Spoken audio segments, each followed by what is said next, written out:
As you go about forming your new government and selecting the people who are going to head the cabinet, be in your cabinet, and run the government, how much consideration are you going to give to the advice of these new conservative organizations and the moral majority and people like the Reverend Jerry Falwell?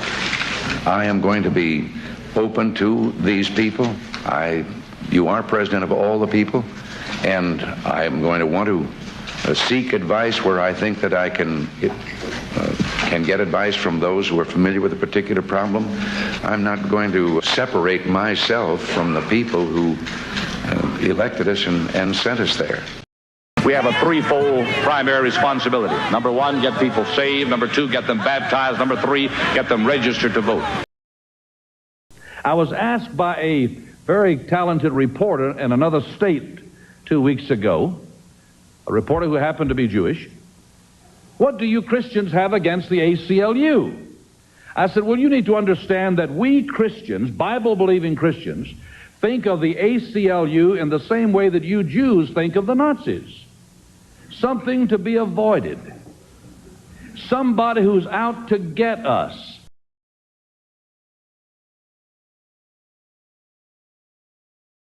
This is the first time that we've been attacked on our soil.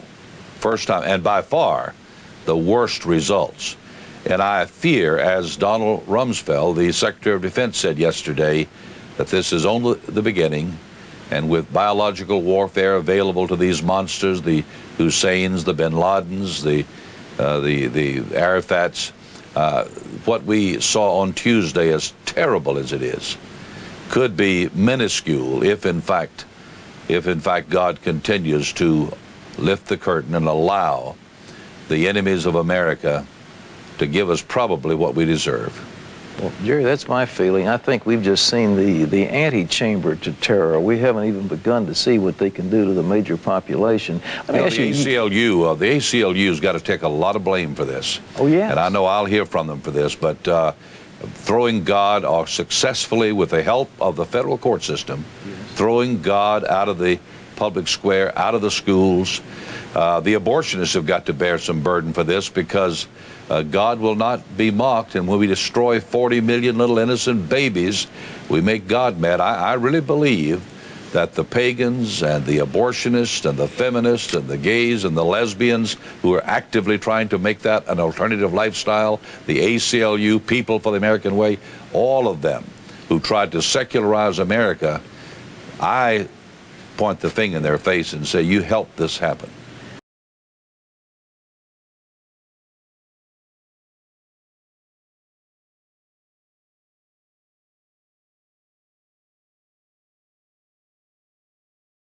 Why not? I don't think we need any more holidays. Why not a Martin Luther King Day? I just feel that there are other black Americans and the corporate body of black Americans who are due honor more than one recent individual about whom there's a great question mark even to this moment. What is the question mark? The question mark is that so far all the records on him are sealed. And neither you, Tom, nor I really know what they're going to say. Are you talking about his personal character, yes, his personal morality, and his personal life, and he may as well be as any connection? He may be as clean as Billy Graham, but we don't know that because the records are sealed. During the 1960s and 1970s, our young people were burning their draft cards in campuses, rebelling against family values. Marriage was out, living arrangements were in. Abortion was in vogue, legalized. Patriotism, a bad word. The military was in shambles. And needless to say, the economy seemed to be hopeless. It's different now. We're not everything we would like to be, but any casual observer could say with assurance things are different now. And I would say that two men, more than anyone else, humanly speaking, have been responsible. In tandem, working together closely, Ronald Reagan and George Bush. I appreciate both of them.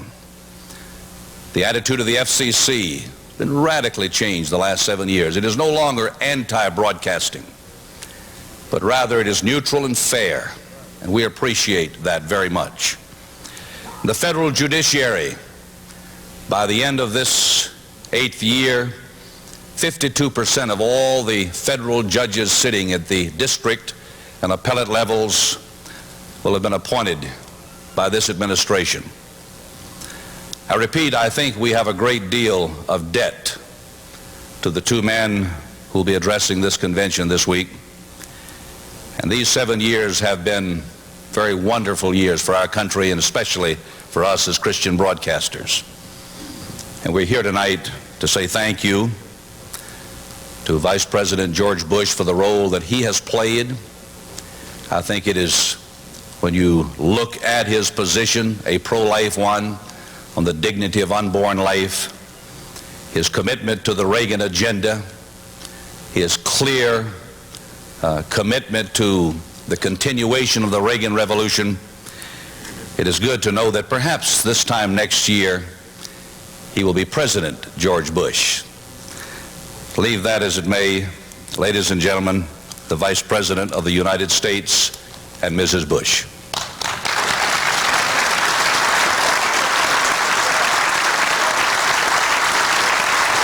Thank you very, very much. Thank you so much.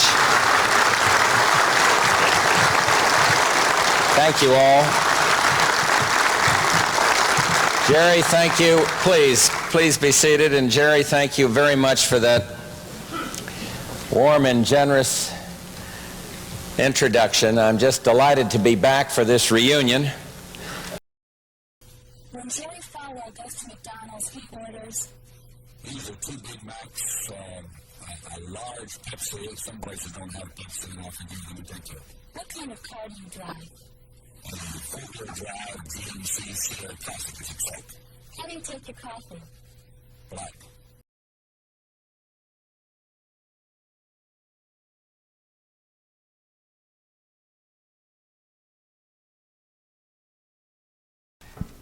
I drink a lot of coffee.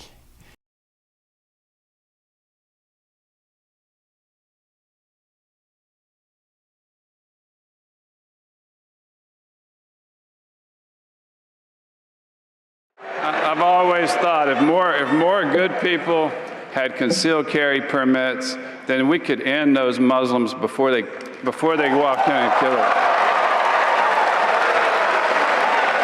So I just wanted to take this opportunity to encourage all of you to get your permit. We offer a free course, and let's teach them a lesson if they ever show up here. If more good people had concealed carry permits, then we could end those Muslims before they walk in and kill it. Let's teach them a lesson if they ever show up here.